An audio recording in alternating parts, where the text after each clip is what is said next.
Subscribe करते वक्त bell icon को जरूर प्रेस करें जिससे लेटेस्ट एजुकेशनल वीडियोस का नोटिफिकेशन आपको मिलता रहे। इस वीडियो में मैं आपको बताऊंगा कि ब्रेक इवन पॉइंट क्या होता है, इसको हम कैसे कैलकुलेट करते हैं, इसका फार्मूला क्या है, इजी वे में एग्जांपल के साथ इसका कॉन्सेप्ट आपको समझाऊंगा। तो सबसे पहले बात आ जाती है कि ब्रेक इवन पॉइंट होता क्या है। ब्रेक इवन पॉइंट को ना हम ब्रेक इवन लेवल भी कहते हैं। ब्रेक इवन पॉइंट वो पॉइंट होता है जिसके ऊपर हमारी सेल्स और हमारी टोटल कॉस्ट इक्वल आती है।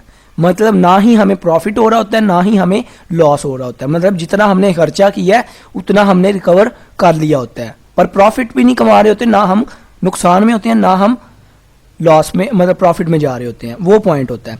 अभी बात आ जाती है कि मतलब sales is equal to total cost. Total cost जो होती है ना हमारी variable cost plus fixed cost होती है। अभी फिक्स्ड कॉस्ट कौन सी होती है, जैसे रेंट, कोई रेंट हो गया, कोई मशीनरी होगी जो उसके ऊपर आपका खर्चा आया, वो आपकी क्या है, फिक्स्ड कॉस्ट है।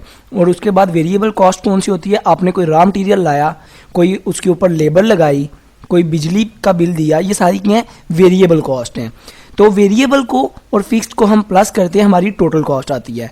और जो जब हमारी सेल्स रिकवर कर लेती है टोटल कॉस्ट को, मतलब बोथ वेरिएबल को और फिक्स्ड को रिकवर कर लेती है, तो उस पॉइंट को हम कहते हैं break even point.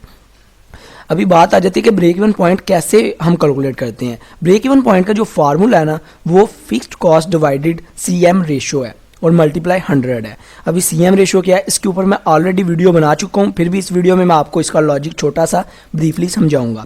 CM ratio जो होती है ना हमारी, सीएम रेशियो के लिए हमें सीएम का फाइंड करना जरूरी है। अभी सीएम कैसे फाइंड करेंगे, सेल्स में से वेरिएबल कॉस्ट को माइनस करेंगे, जो आंसर आएगा वो होगा हमारा सीएम। और सीएम जो आंसर आएगा ना, सीएम को डिवाइड करेंगे सेल्स पे, टोटल सेल्स पे, तो और मल्टीप्लाई कर देंगे 100 के साथ, तो जो रेशियो आएगी उसको हम बोलेंगे सीएम रेशियो।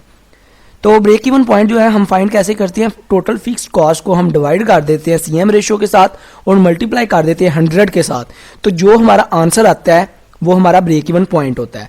मतलब उस आंसर से हमें ये पता चलता है कि अगर हम इतनी सेल्स कर दें तो हमारी जितनी भी पीछे कॉस्ट है, जितना भी हमारा खर्चा हो गया है, और बेशक वो खर्चा फिक्स्ड है या वेरिएबल है, दोनों खर्चों को रिकवर कर लेगा। इससे हमें ये पता चलता है। आई होप आपको इसका कंसेप्ट पता चल गया होगा। अगर किसी भी चीज़ की कन्फ्यूजन है आप मुझे कमेंट में पूछ लें।